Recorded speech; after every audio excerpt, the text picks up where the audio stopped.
The fighting in Eastern Congo between the M23 rebels backed by Rwanda and Rwandan soldiers fighting the Congolese army that is also backing local militias called Wazalendo is escalating, and it could become a regional war. And this is why in the last few weeks we've seen close to 500 Rwandan troops crossing the border into Congo to reinforce the M23, their proxies in Congo, the M23 rebels. And there are satellite and drone footage to back that claim.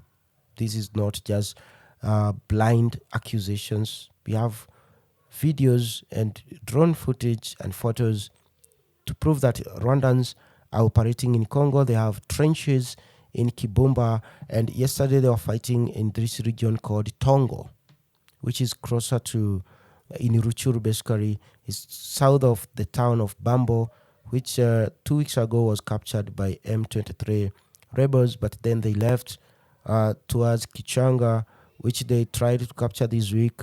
But according to the latest report, they had it last night, but today they were kicked out by this local militia called Wazalendo. And to a lot of you who do not know what Wazalendo is, Wazalendo are basically like a Republican Guard, like local self-defense militia, made up of local people, civilians with guns, in different villages that are coming under heavy attack by these Rwandan proxies called M23. And these young men are picking up guns, including young women. I've seen young women with guns trying to defend their people and their land and their villages. So that is Wazalendo, and it is a Swahili name that means patriots or patriotism. Patriots in Swahili is called Wazalendo. So they are fighting. And last month, Wazalendo, this group of young people who are rallying themselves mostly through social media, actually, they are coming together and forming huge army of militias. And last month, they were able to fight with M23 because they could easily see them than the government does. And they killed close to 800 M23 rebels. And these rebels were kicked out of Masisi, Kirorirwe. They were kicked out of Kichanga, and they were pushed all the way to Rutshuru in the territory of, in the town of Bambo.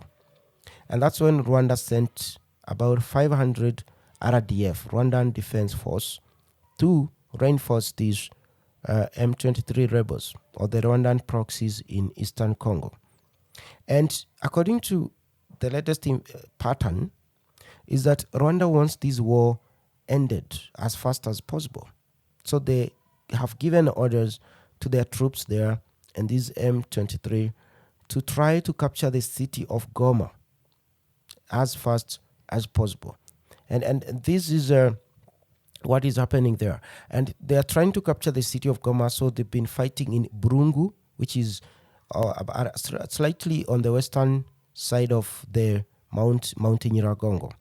And the Rwandans have been sharing the town or near the town of Goma from the positions of Kibumba.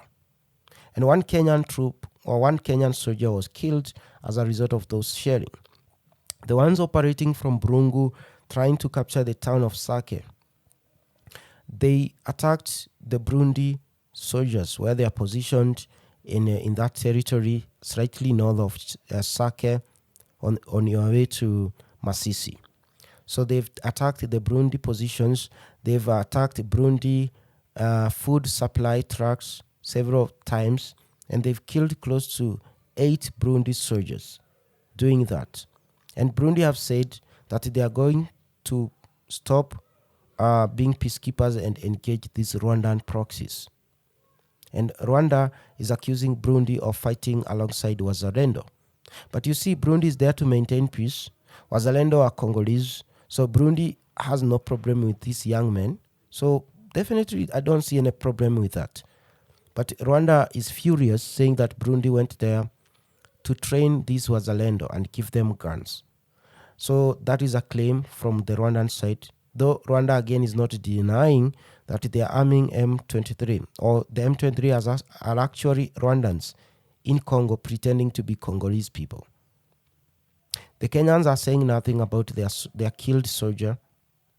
But MONUSCO, the United Nations, has agreed with the position of the Congolese army that M23 and the Rwandan troops want to capture the town of Goma, the city of Goma. And that's why the MONUSCO have set up defensive positions north of Goma, around Nyiragongo, so that they can counter M23 and the Rwandan soldiers as they come south to try to take the city of Goma. So according to the MONUSCO commander, who is from Brazil, his name is, what is his name? Miranda Filano. He's the first commander of the MONUSCO in Congo today. He said that they are going to stop these Rwandans from taking the city of Goma, even if it comes at a heavy fighting. So they've set up a defensive position. According to ICRAF soldiers, the Burundi and the Ugandans who were attacked by the Rwandan soldiers and this M23, they're saying that they are going to start engaging them if they attack them again, saying that the fact that they are there as peacekeepers and their mandate doesn't allow them to engage directly so that they can observe the ceasefire. The continued provocation will force them to fight. So the Congolese forces who are, let me get that part here in this. So Burundi Army spokesperson Kano Frolbert Biereke said that they had sent complaint to the ICRAF, but no action had been taken yet. ICRAF is headed by the Kenyans. The Kenyans are not doing anything, and despite losing one soldier to the Rwandans. And the president of Burundi, who is the chairman of East African Community, also sent a letter to Rwanda complaining that Rwanda is sending their troops to kill Burundi peacekeepers in Congo. So this could become a regional war now that we know Burundi knows Rwanda is killing its soldiers in Congo. Now that we know, according to MONUSCO, Rwanda and the M23 want to take the city of Goma. Now we can see.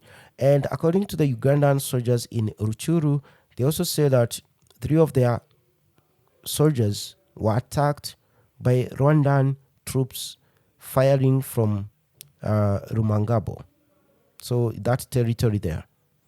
So they're saying this. They're saying that if they attack again, don't wait. The mandate gives us a right to self-defense. That is according to the Ugandan Kano Hieroba, who said that the next time they attack, they will have to respond. And that's why I'm saying this conflict could become huge. It's going to become regional. It is going to involve these Wazalendo young men, going to involve the Congolese soldiers, going to involve now these Ugandans trying to fight M23 and the Rwandans, and it might definitely involve the Burundians. Though I doubt the Ugandans are sincere. They are not going to fight Rwanda because both of them are the reason why we have this problem to begin with. They are the ones giving M23 guns and ammunition. So I don't believe the Ugandans so much, but I believe the Burundians when they say that they came under heavy attack from M23 and the Rwandans, and their convoy carrying food from the city of Goma was also attacked, and their trucks that were carrying ammunition were also attacked and looted by this M23.